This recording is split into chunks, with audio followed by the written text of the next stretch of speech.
All right, for the first time since announcing his resignation from the NYPD, former Chief of Department Philip Banks is talking about the abrupt end to his police career. He sat down exclusively with our Lisa Evers, who joins us now. Lisa.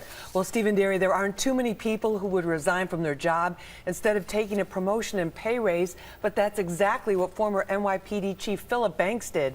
Now he's warning that time is running out to heal the rift between cops and the community, and the NYPD must make changes.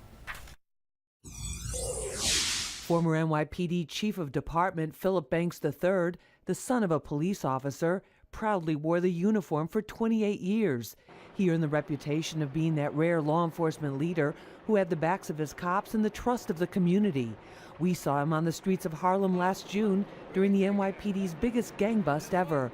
I met up with him for his first sit-down interview since he told Police Commissioner Bratton he would not accept the position of Deputy Commissioner in October, a position Banks feared would sideline him from the streets he loves. I think you have a lot of talent within the NYPD. Our question, I want to certainly be clear that I'm putting myself on that side of the equation. Psychologically, I'm not separating myself from the New York City Police Department, hopefully that I never will. But they have to make certain changes. Those changes were at the heart of his decision to resign.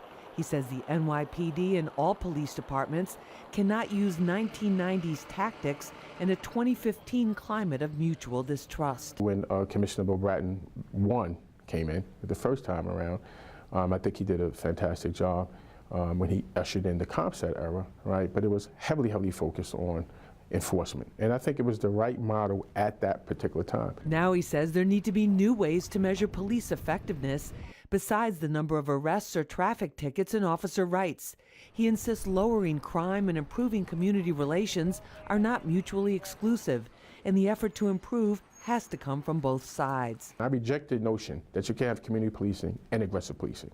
I reject that notion totally. He's concerned about the defiance he sees in some young people toward police and that it could be raising the temperature to a boiling point. The tension in the air was the thickest that I've ever felt it. Despite that tension, during weeks of protests where tens of thousands flooded city streets, there was no major violence or property damage in New York.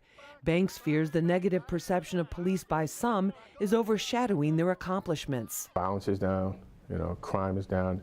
The police department has done a fantastic job.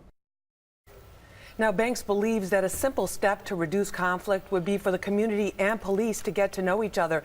And the speculation about his future continues to swirl, everything from teaching to running a police department in another city. But one thing's for sure, he still sees himself as a New York City cop. Certainly a timely interview, given what we're seeing in Baltimore Absolutely. today. Interesting stuff. Very good. Lisa, we appreciate it. Thank you. All right.